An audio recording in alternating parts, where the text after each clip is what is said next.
Hello, welcome back.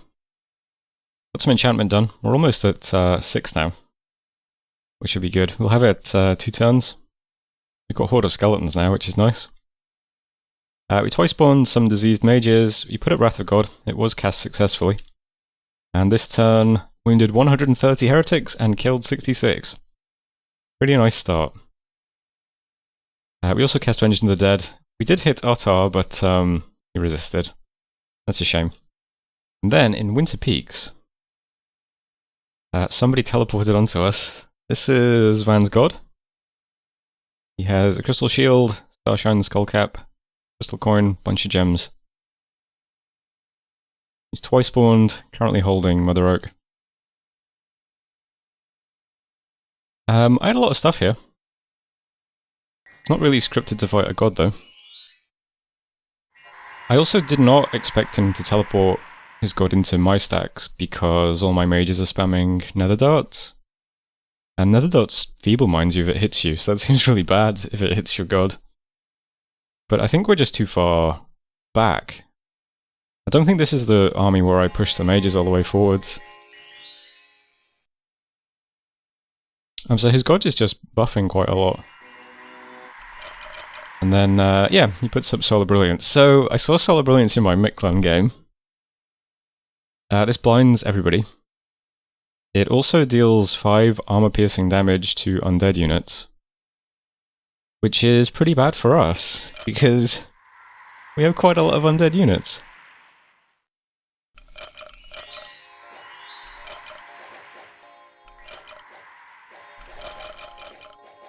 So I think he's tired at the moment, yeah, he's 178 fatigue.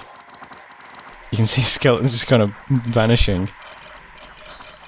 We also have his Vanderbog in the battle, which is cool. He's got a sort of sharpness. And he is sacred, so he's got my big bless. Even though it's mostly just resists and undead leadership. But we're hitting the Svartalf. He's into his undying hit points now. And then he turns into a Limnormer. This guy's a bit more difficult to deal with. I don't know if you can see the Vanderbog hitting him though. He does like big hits on this guy. Just unfortunately he's regenerating most of it away. My Bless has poison resistance, so the Vanderbog survives the poison aura. I think he'd probably survive the poison breath as well. But we don't really do enough damage to actually kill this dude. My mages are just too far back, which is a shame. We did curse him, I think, yeah. So my shamans did curse him as well, which is cool.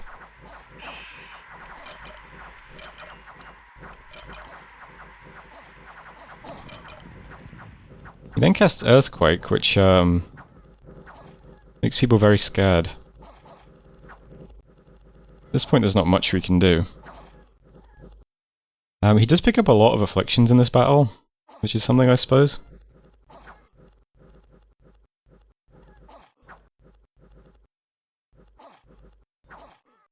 My other stacks do have the mages pushed all the way forwards. I mean, I assume it would feeble mind him if the spell hit.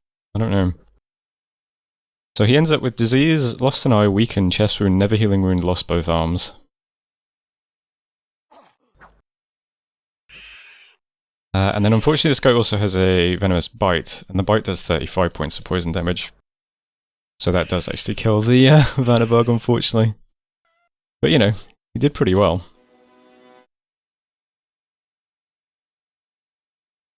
So we lost an army in Winter Peaks to that. There's also another thing we have to deal with now. So not only are we going to be storming forts into Earlies, but his god can just put up Brilliance as well, which just wipes out my skeletons. This also killed a lot of our living units. We don't have many living units left, but a lot of them were here. 85 dead Triarius. Not great. Yeah, Van's a very good player as well. Much better than me, probably. Anyway, let's see some more battles. What else did we have this turn? So first shiny one was just, we can skip that, just him taking a little province. Second one was slightly more interesting, because we can see a little stack moving around belonging to Van. One more Vanderbog with her gems, and a Sea King as well. He's been summoning sea trolls. So this is walking towards us. I think these guys are off nearer to Ind. They're walking towards us now. So that was Imreal. I'm mind hunting this stack this turn, so maybe we'll kill one of these guys. King, 17 base magic resistance, Vanderbog, 18 base magic resistance. Kinda tough. We then had 2 battles, were just moving around big stacks, I think, just taking back provinces, so nothing too crazy there. And we also saw some more exchanges between Van and Shinu. Here he is bouncing off a stack. Troublebog, taking a province. Sodden Merc. This is where some of my dudes retreated from that when his god attacked. So yeah, we retreated into a province he moved into. And lost those guys too. Shinu taking a neutral province. Edraw. I think Edraw was an interesting one. Oh yeah, so this is my lizard province. So he finally moved a Vanderbog into it. It's the Thunder Whip guy.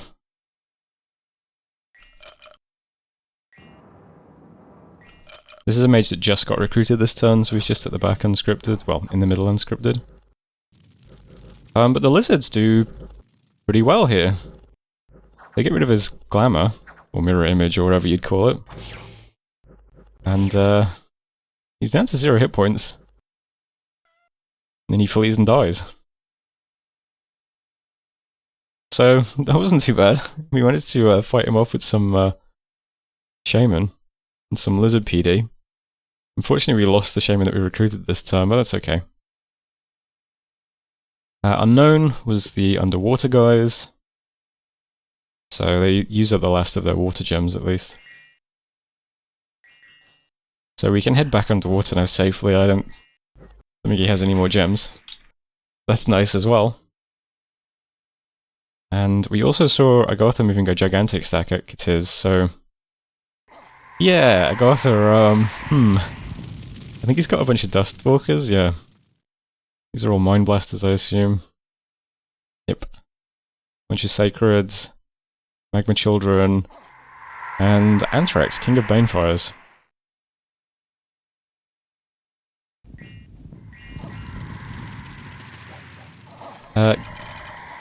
Good luck to Katiz, I guess, so...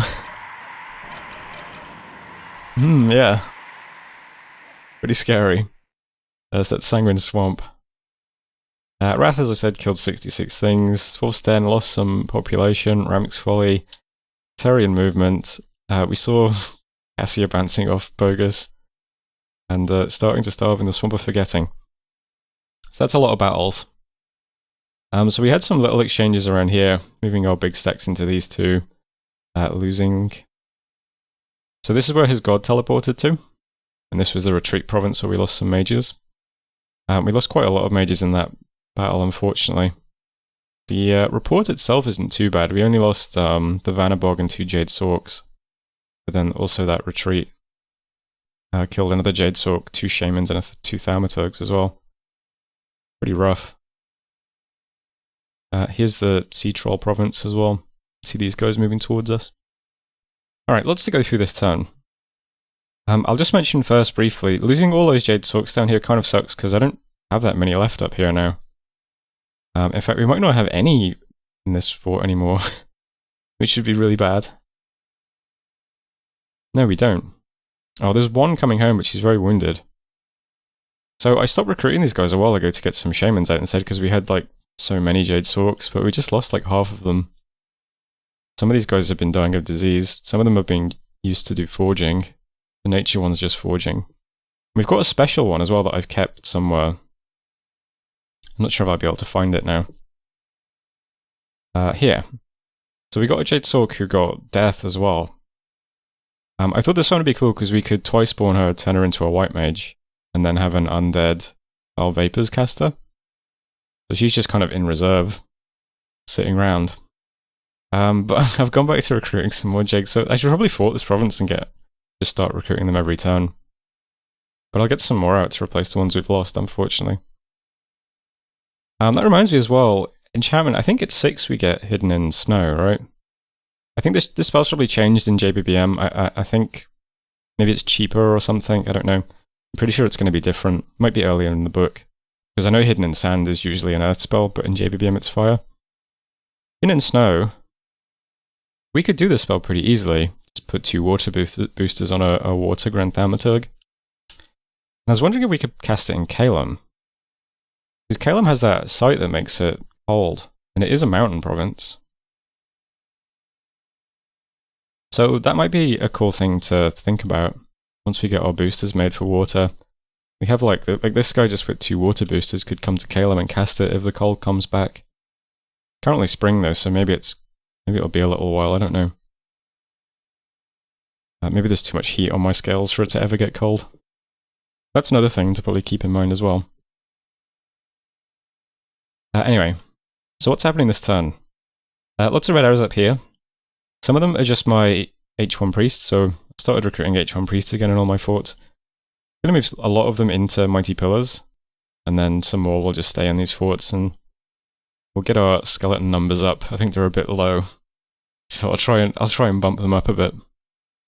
Some of the other red arrows are drowning mages as well. So we've got these guys that we've twice spawned now because they're diseased. I'll just send them over to Blue Waters and they can drown and come back as white mages for us, including our hero. Seems reasonable. Although this guy might be about to die. He's 3 hit points. Hasn't picked up any afflictions. Which is kind of cool. Yeah, but we'll make sure that we can keep these mages. Down here in the kind of war with Van that doesn't feel like it's going very well.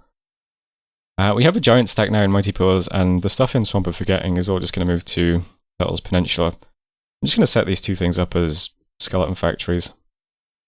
And yeah, we'll just start shoving skeletons down south and see if we make any progress doing that or not. We have this guy leading out. This one doesn't have a robe. Got lots of units. We head into Troll Peaks next. I'll send the mercs over as well before they expire. And then after that, the next ones will all have robes of missile protection. So that at least will keep them safe from seeking arrows. So we'll just send down priests with robes, just loads of skeletons. Just see if they can push anything in or not. See if it's any good. While I remember, we can see he is moving the shamans out now, so we can see them coming too. I'll try to do something about them if I can. We can also send more stuff underwater now as well. Once this is set up as a skeleton factory, we'll just start ramming stuff underwater too. At the moment, I've just got 2 mages with bottles, a couple of skeletons. We don't have much yet because it's not set up yet. We're not really reanimating much. But what we've got is just going to go back underwater now and take back some of these provinces. Maybe we can push further. Don't know. A bit risky around here because this is the Throne of Water. But we'll try. So same sort of thing. We'll just sit still for a little bit and shove skeletons down and see if anything changes. I also have my assassins getting over to Hobegdorf. So one's going to try assassinating this turn. We've got like 3 now. There's like 3 assassins I've been recruiting. They all just have true shot longbows. So one's going to try assassinating. He's just on fire. There's another one coming as well. This guy. We could get another one with the Vision's Foe, I suppose. These guys are all heading to this province this turn. Yeah, so we'll have some assassinations going off in Hobegdorf. Can probably mind hunt it as well. Although I think I mentioned I'm going to mind hunt this province this turn instead. Try and kill one of these mages. So that's kind of all that's happening over here in terms of main movements. Some other stuff happening though. First is I'm going to defend this province against this little stack. So I think this is just mercenaries or something. Barbarian horsemen. We've got a lot of junk around here we can just kind of slam into this province. We've got a bunch of barbarians we've got for free. There's some here too. Bunch of ghouls that we've been pulling out of this site. Some other crap we can move over from this fortress, bunch of skellies. So we'll just slam all this junk over here to kill these mercenaries. Make sure we don't start getting raided from this side as well. So that should go fine. And then I'm going to do a big thing this turn as well. I guess it's big. I'm going to try and kill his god. At first, I wasn't sure if this was going to be worth doing or not, because his god is twice spawned. But it's very, very difficult for us to kill that Limnorm thing. But it would be much easier to kill a white mage. I keep referring to the twice spawn things as white mages. I'm actually not sure if they are white mages, but whatever it is that twice spawn turns you into, it's a lot easier to kill one of those than a limb normer. So we'll try and kill this guy this turn. At first I was thinking maybe we should just horror mark him or something. I was going to teleport a bunch of mages in to just horror mark him. But I think that's less useful than just killing him. I don't know, it's weird because he's twice spawned. So it's like, we'll kill him, but we won't really kill him, but we'll turn him into an easier chassis to deal with. So the plan is, I've got a mage in this province, an S3, who's casting teleport. And then we have a bunch of air mages over here as well, 3 of them casting cloud trapeze. So these 4 guys are all moving into Winter Peaks during the ritual phase, because I can see his god here. And they're all just going to magic duel. And I don't think I've ever used this spell before in a game, but it's like a classic, right? This is like the classic astral spell. For screwing over astral pretenders. Because Van's astral level, his base astral, is only 3. So he had about astral 6 in that battle, but he had a coin, a cap, and a shield. So his base astral level's 3, so he's pretty vulnerable to magic duel, actually. So we'll have 4 magic duelers. 3 of them are S2 and 1 of them is S3. So we've got decent odds of killing him. So they're just set to do magic duel and then returning. And then if returning doesn't get cast for some reason, they'll just try and retreat. Because they've got places they can retreat to currently. So we'll try and do this. I mean, I don't know. I don't know if this is good or not. But another thing I was wondering, if this guy dies in limb norm form, I assume he comes back as a size 6 undead. But if we kill him while he's a little dude, does he come back as a size 1 undead? Because that might also be pretty useful. Well, either way, I'm going to try and kill him anyway, and we'll see what happens. Other than that, there's some little things happening this turn. This little stack here are just going to sit here, because I'm going to try and mind hunt one of these commanders. So maybe part of the army gets left behind, he moves in. And I'm just wrecking this province currently. So I have these 2 guys are pillaging, and then everyone else is reanimating ghouls, which eats population. So I'm just wrecking this province while we sit here, and then, yeah, they've just got the usual nether dot spam script. So that might be good, I don't know. I've got my god over in Mighty Pillars, summoning some fall bears, because we had earth gems. Wasn't sure what else to do with them. I thought we'd try out some fall bears, they might be pretty good. Might help us in fort storms. Ethereal bears can walk through walls. Aren't affected too much by solar brilliance. Might be good. I got my... Still haven't named this guy. I should name him now that the message has gone up. Kesban has cast a ritual. We'll give him a different name so that you can't tell who it is on the map. He's going to start casting Auspex. Try and get a couple more air gems, I suppose. We've got Bell. Palisades in 3 months, getting a lab this turn. I'll do the temple next. I'll get forts up in Edraw and Rim Mountains next, I think. Focus on this one for now. And as usual, there's lots of forging this turn as well. Forging another water bracelet, so that this person can hold a bracelet to keep forging bottles, while this person forges a robe next turn.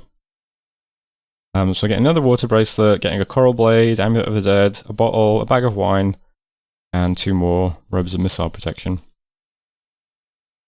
And that is the turn. So pretty long one. This turn has already been submitted, so we'll see what happens soon. But yeah, that was turn 48. So thanks for watching, and I'll see you next time. Hello, welcome back. First up, lots of gifts from Ind. This is good, but, you know, also bad. Kind of implies that Ind is about to be out of the game. Ever since we invaded Van, I've been sending messages to Ind periodically, just letting him know, you know, help is on the way, to hang in there. I guess he can't hang in there any longer, though. So he's give us some stuff. Yeah. Kind of means Van probably has more stuff he can now devote towards defending against us, which is unfortunate. But yeah, we got a lot of stuff from Ind. 92 water gems is crazy. That's a lot of bottles for us. Brimstone boots, crystal matrix, dwarven hammer, earth boots, ethereal crossbow. And this is all pretty nice stuff. Not amazing, but it's, you know, they're all useful items. Lots of gems. Yeah, I think I'd rather Ind was still in the game though and still just fighting, but oh well. We'll put these items to use somehow. Next up we have Throne of Gaia being claimed. Kind of a funny one to go this late. Have to start defending against Earth Gnomes and stuff. It should be okay though. Did some spells, Cloud Trapezed, teleported, 4 specs found a Sparkling Fields, that's 1 gem per turn. Pretty nice. We then had our Pumpkin Pie in the Weald got hit by 2 Seeking Arrows. First one wounded him, second one killed him. And then a mage just sort of teleported into the Weald afterwards and dropped an arrow. And all these poor skeletons just dissolve. This one guy survives long enough to take the province with an arrow, unfortunately. So we lose the Weald. That was the Pumpkin Boy who didn't have a robe. But then we immediately moved in with a Pumpkin Boy who does have a robe. And he took the province back. So we lost about 80 skeletons and a Pumpkin Pie. And I think this guy escapes as well. Somehow. So no change in the Weald really. But yeah, there we go. I guess the net result is that it cost him some gems to fire these arrows. And also to do an air elemental. Next up, a bit more interestingly, we had Winter Peaks. So his god is here. He's base S3. We're going to do some magic duels. We have 3 S2s, 1 S3. So, you know, that's not bad odds of killing him. Should force him to come back as a size 1 white mage, I think. So, if I just look here, it's a good sign when there's mages still standing at the end of round 1. So there goes his god. Looks like it was Oligor who got the kill. So congratulations. 0 kills, that's interesting. I wonder why it doesn't count as a kill. It was you who got the kill, right? Yeah. For some reason magic duel doesn't count as a kill. I'm not sure, but congratulations to him. We then don't cast Returning. I wonder if it's because there's not enough stuff in the battle. So it doesn't register as needing gems. Which is kind of funny. So mages just retreat. And they both survive, thankfully, but yeah. That's an interesting one. It's actually more interesting than it looks as well. Next up there was a battle in Alluvia. We got attacked by a Bukovac. Don't know what this is. Lives in the murky lakes of Ross, though. It can't get through 10 points of Mero PD. Which is pretty sad when you think about it. So... I wonder if that's because...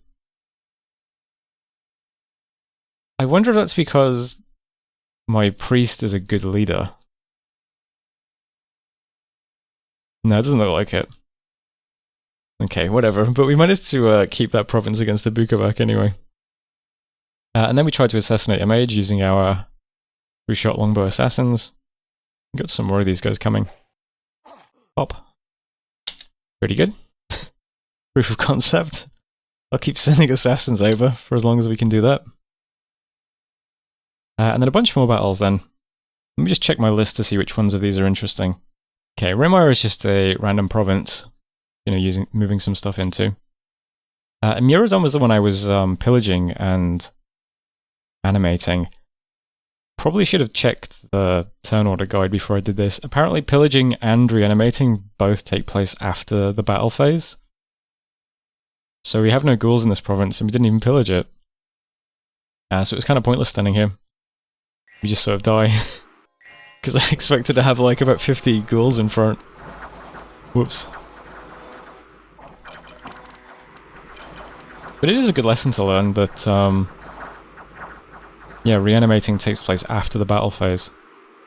So if I ever think I can reanimate some chaff before a battle, I can't. So, you know, good lesson to learn at least. Did kill some mercs. Killed 6 chuds, 2 oathbounds. I mean, that's something, right? We then see Van moving into Erd and bouncing off barbarians. Pretty funny. The Unknown, moved into that. We've got some new stuff underwater now with some bottles. That's fine. Eric Balcour was mercenaries. Tried to defend against. We've got some skellies and barbs. I was hoping the flying units would land on the commander, they do not. But we've got enough junk here, they just kind of slowly grind through all these horses. So that's fine as well, defended that one. Lost a couple of barbs and a couple of long dead, that's okay. Troll Peaks we also moved into with the mercenaries. Norfang's van took off Shinu. And Squirrelsy Grass. This battle I don't understand. We've got like, I don't know, 6 points of PD. He's got a bunch of dudes and a mage. Just water striking me.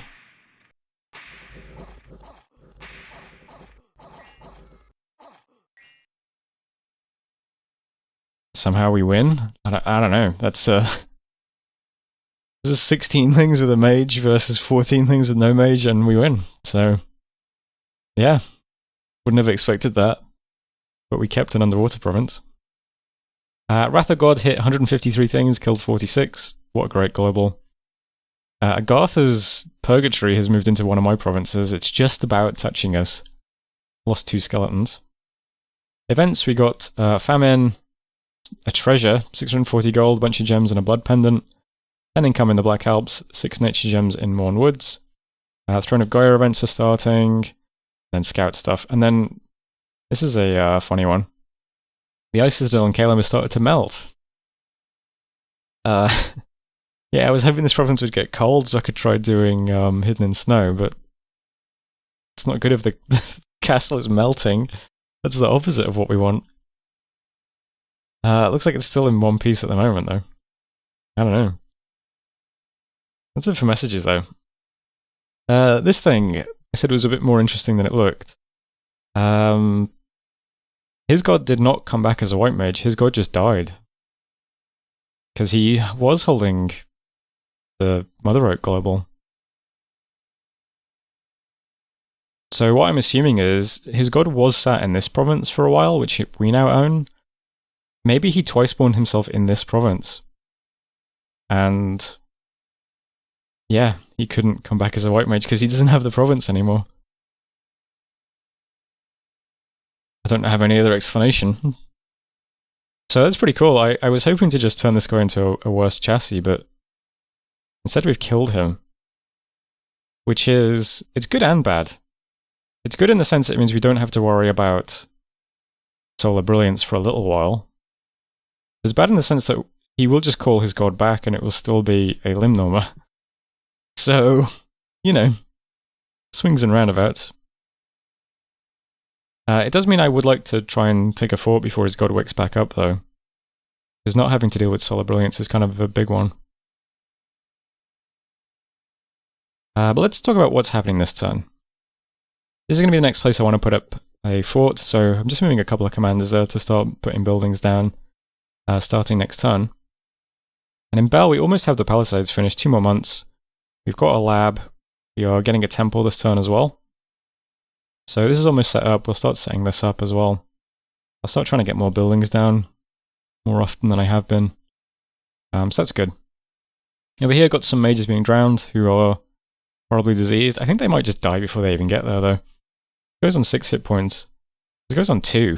But, well, we'll just hurry things along anyway. That's all fine.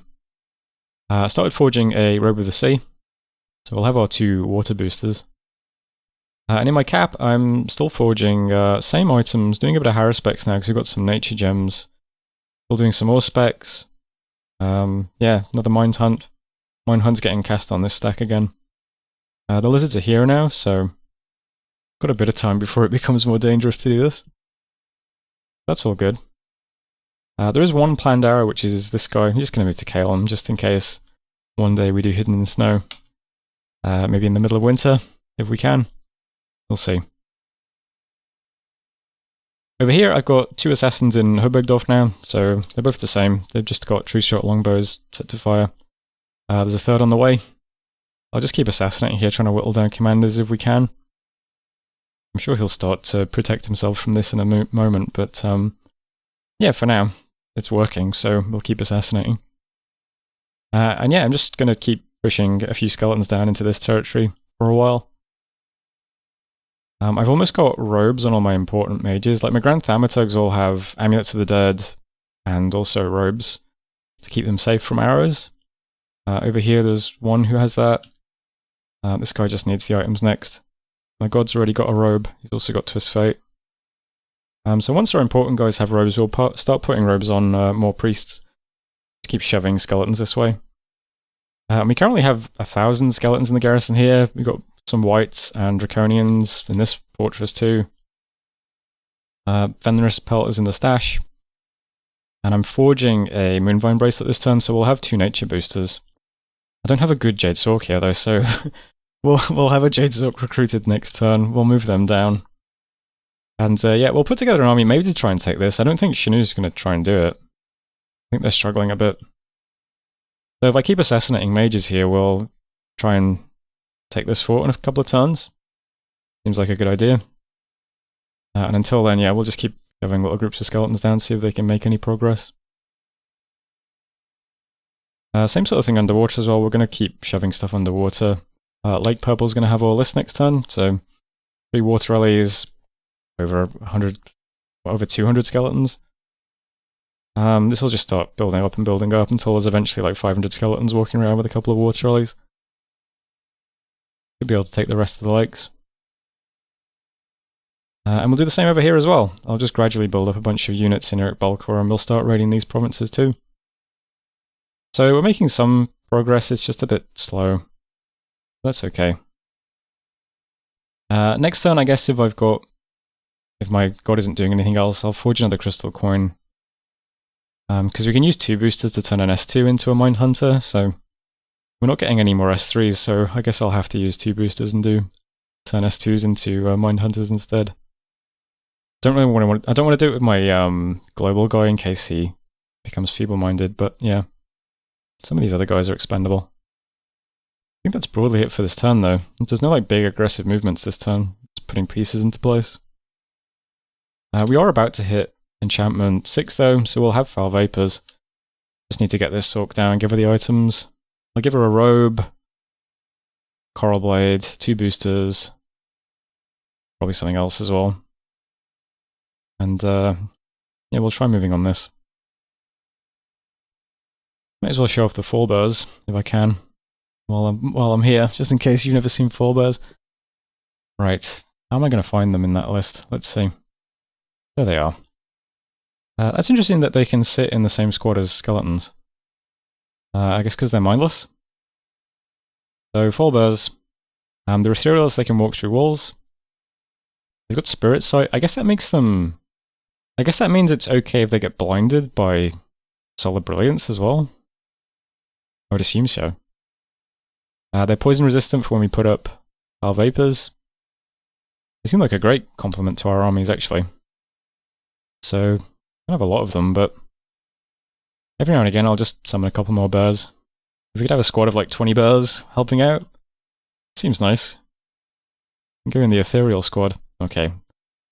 Can't put mindless and non-mindless together, but you get the idea. Yeah, but that was turn 49. So thanks for watching, and I'll see you next time.